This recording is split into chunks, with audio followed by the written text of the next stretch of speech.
Assalamualaikum warahmatullahi wabarakatuh. Kembali lagi di channel Indonesia. Kali ini kita mau ngebahas tentang hasil dari kamera Canon ya. Jadi ada beberapa teman saya ataupun juga orang yang rental di kamera saya itu ada beberapa hasil kamera yang hasilnya itu malah kayak HP, bahkan lebih bagus dari HP. Jadi di sini ada permasalahannya, yaitu dimulai dari settingan terutama, terus juga dari kamera. Nah di sini saya ada beberapa contoh ya. Ini contoh yang pertama adalah hasil kameranya itu gelap, terus juga hasil kameranya udah diterangin tapi malah ngeblur atau nggak jelas gitu.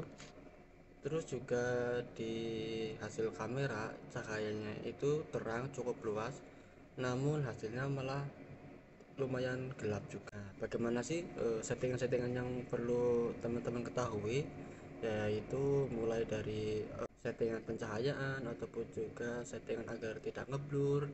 Intinya biar hasilnya itu lebih maksimal lagi. Di sini saya sudah mempunyai beberapa ataupun gambaran settingan-settingan. Nah, tentunya teman-teman jangan lupa tonton terus video ini sampai habis ya. Karena di video ini ada beberapa hal-hal yang perlu teman-teman perhatikan ketika mengabadikan momen. Di sini ada beberapa faktor yang mempengaruhi hasil ya.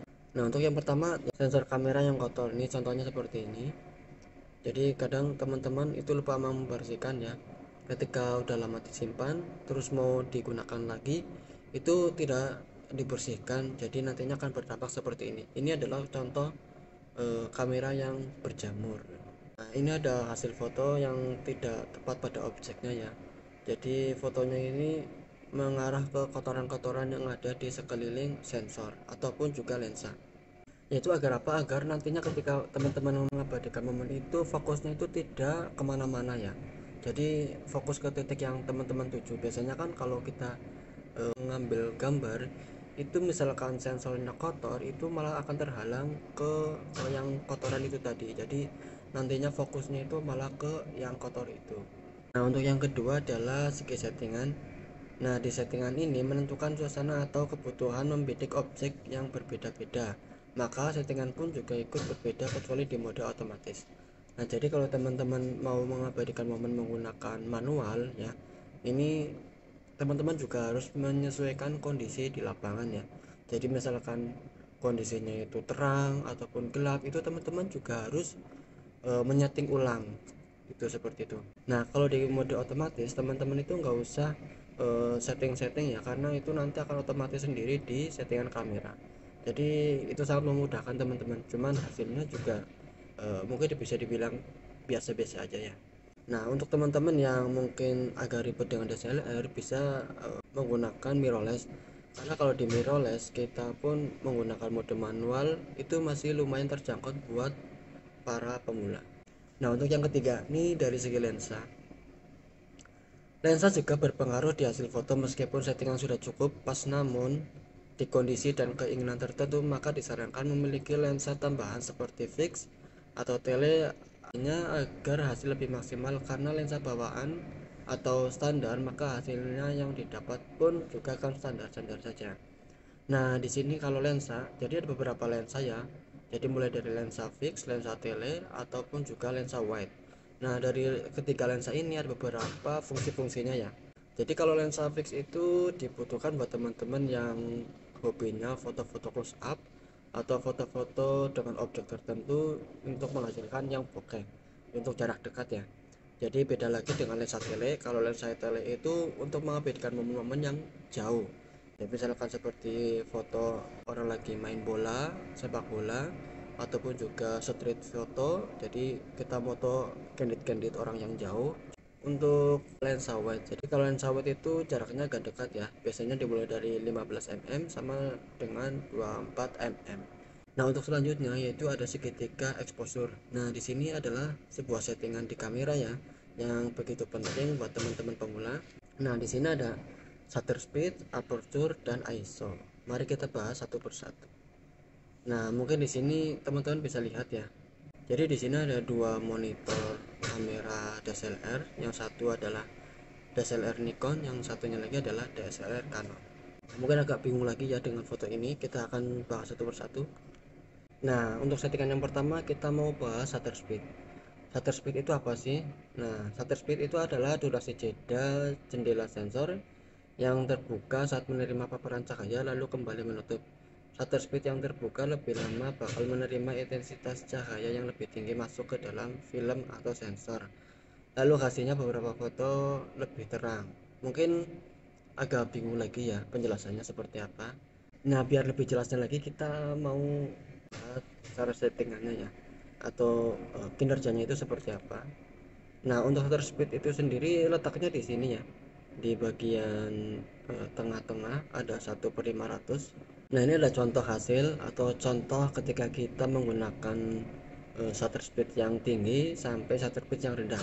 Di sini ada 1/500, 1/250, 1/125, nyampe 1/2. Nah, di sini kita bisa lihat ya, kalau kita menggunakan 1/500 itu hasilnya lebih jelas ya, lebih bagus. Misalkan pakai 1/250 masih lumayan. Nah, di sini ada 1/2. Nah, di sini biasanya dipakai buat teman-teman yang mengabadikan momen gambar misalkan di jalan ya. Jadi di lampu ada motor atau mobil yang jalan, itu nanti hasil cahayanya di lampu itu hasilnya akan seperti ini. Nah, seperti itu. Ini ada contoh hasil shutter speed menggunakan 1/25 sampai 1/5 second. Hasilnya akan seperti ini teman-teman. Jadi teman-teman tinggal atur sendiri. Untuk yang kedua kita bahas aperture. Nah, aperture ini adalah diafragma yang berupa lubang yang terdapat di dalam lensa.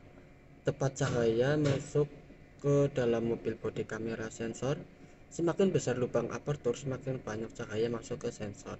Biasanya di lensa teman-teman itu ada yang f1,4, f128, f5,6 atau juga f3,5. Biasanya itu yang standar itu minimalnya itu f3,5. Lalu kita akan bahas apa sih aperture ini. Untuk lebih jelasnya settingannya seperti ini. Di bagian letak aperture ini seperti ini ya, bentuknya di sini. Sini ada beberapa perbandingan hasil ya. Misalkan teman-teman menggunakan aperture f/2,8 sama f/11. Jadi kalau f2,8 ini hasilnya lebih bokeh lagi ya dibandingkan dengan f11. Jadi semakin kecil f-nya maka semakin bokeh juga hasilnya. Nah, di sini ada f1,4 dan f1,8 agak cukup lumayan bokeh ya dibandingkan dengan f22. Hasilnya mungkin cukup dibilang biasa-biasa saja. Nah, di sini ada f22 sama f2,8. Bisa terlihat ya perbedaannya. Jadi yang f2,8 itu bokeh, sedangkan dengan f22 ini hasilnya rata biasa saja ya. Kita lanjut lagi di settingan ketiga, yaitu adalah ISO. Jadi ISO adalah pengaturan tingkat sensitivitas sensor kamera terhadap cahaya. Nilai ISO yang semakin rendah akan menghasilkan foto yang semakin gelap. Di sini ada settingannya, misalkan di kamera Canon, yang ini di kamera Nikon. Nah, di sini ada contoh ISO ya. Jadi ISO 100 sampai ISO 800. Di ISO 100 ini gambarnya lumayan gelap ya dibandingkan dengan ISO 200 sampai 400 bahkan 800. Ini hasilnya cukup lumayan terang. Nah, di sini cuman ada beberapa kekurangan ya. Misalkan di ISO 100 ini hasilnya bersih dibandingkan dengan ISO yang lebih tinggi lagi, misalkan sampai 6400. Ini kebanyakan noise-nya itu muncul ya. Jadi agak kayak semacam kurang jernih ya. Nah, di sini ada contoh lagi ISO 100 sampai ISO 6400. Nah, di sini teman-teman bisa lihat ya, di suatu kondisi yang sama menggunakan ISO yang berbeda, ini masalah hasilnya yang satu bersih dan yang satu kotor. Jadi kalau di suatu kondisi cahaya yang terang, ini teman-teman tinggal cari ISO yang terendah. Jangan menggunakan ISO yang lebih tinggi karena nanti akan mempengaruhi hasil.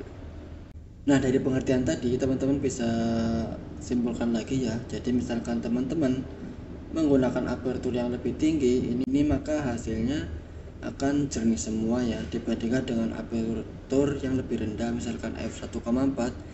Ini akan bokeh di salah satu objek seperti itu. Nah, untuk shutter speed, misalkan teman-teman menggunakan shutter speed yang lebih tinggi, ini hasilnya lebih jernih, lebih bagus dibandingkan dengan shutter speed yang rendah. Nah, contohnya seperti ini. Nah, untuk yang ketiga yaitu adalah ISO. Jadi ISO ini sensitif cahaya ya. Jadi teman-teman harus menyesuaikan kondisi ya. Misalkan cahayanya terang, teman-teman tinggal merendahkan ISO-nya, jangan malah meninggikan ISO-nya. Nah, mungkin itu saja yang bisa saya sampaikan di video kali ini. Semoga video ini bisa bermanfaat dan menambah wawasan teman-teman yang baru belajar atau mau beli kamera. Nah, jangan lupa untuk pandang terus di channel ini, atau juga bisa teman-teman ketika pengen konsultasi kamera atau juga servis kamera, bisa teman-teman menghubungi di Instagram kami ya, yaitu Indonesia Rental Kamera, atau juga di Facebook kami yaitu Indonesia. Oke, cukup sekian. Salam Indonesia, mantap.